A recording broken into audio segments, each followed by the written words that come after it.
Have you ever walked into a museum, a zoo, or an aquarium and just lost yourself in a new world, a different time, or a distant place? Have you ever considered that museums, zoos, and aquariums are not just places to visit, but are places to learn, grow, and explore?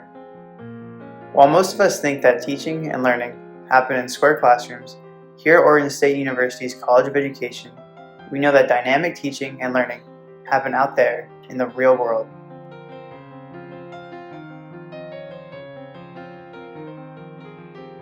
Today we are visiting the Oregon Coast Aquarium in Newport. The aquarium is one of the state's best known public attractions and consistently ranks as one of the top 10 aquariums nationwide. But the Oregon Coast Aquarium is more than just a place to visit. It is a place to learn. So the aquarium is one of the leading nonprofits to use something known as informal education. Can you explain what informal education is and how you use it at your institution? As humans in this particular society in our country, we spend about 5% of our time in a classroom in an academic environment, but our brains are constantly learning. We're constantly absorbing information, learning new things. So informal education is a really broad term that catches lots of different things: reading the newspaper, going to museums, and watching documentaries. But in terms of what we do here at the aquarium, we still call on those practices from the discipline of education. We just use them in a slightly different way because our guests can attend to what they want, and that's the biggest part of informal education. Is there's no tests, there's nobody telling them what to do. They can engage with whatever content they want. So we try to figure out how to meet them where they are and then use those skills and strategies that then also deliver our messages. We started doing distance learning programs like over Zoom. I talk about sharks, and I have the sharks right behind me.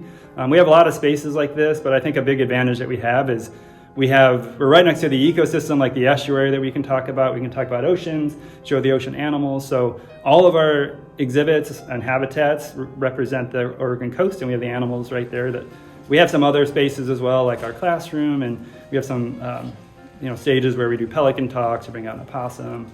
So all these areas around here we can use and lend themselves really well to informal programs. When I was in high school, I thought I wanted to be a zookeeper or a veterinarian, but it wasn't quite the right fit, but I headed off on that path. So as an undergraduate, I went to school and got a biology degree and an animal science degree.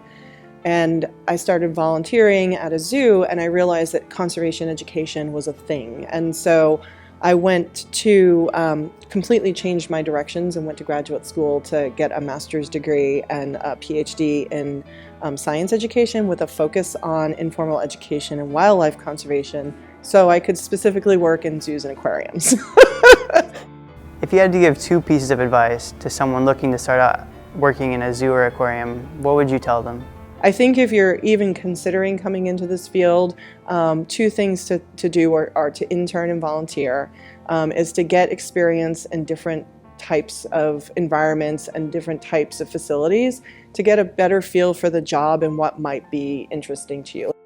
So everybody thought I should go into veterinarian work or be a zookeeper, but that's not what worked for my brain and what I was really trying to accomplish with what I wanted to do. So it was volunteering and interning that really helped me figure out that life path. Education is a discipline, and it requires you to understand the skills for teaching. So what is the pedagogy and what do you need to know how to teach? It's not just about the content. So if you're really thinking about going into this field, you have to have both of those and figure out how to balance them in the experiences that you gain and in the schooling that you do in order to be a successful informal educator. You can pursue your informal learning certificate from anywhere in the world, at your own pace and fully online, with a dedicated, experienced informal educator who provides you with personalized and consistent feedback.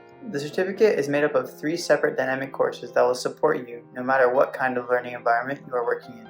The first course is our Personal Dimensions course, which explores fundamental roles in the psychology of learning, including identity, motivation, interest, prior knowledge and experience, choice and control, and how they all interact in supporting lifelong learning. Next, the Sociocultural course explores connections between learning theories, particularly informal learning, and the fundamental concepts from sociology, social psychology, and anthropology. Finally, invest in our Physical Dimensions course to learn about environmental factors of space, crowding, novelty, and behavior settings, and micro-environmental factors such as exhibition, programs, instructional design elements, real objects, including animals and plants, and different media on learning. Oregon State University's College of Education is your first step towards changing the world.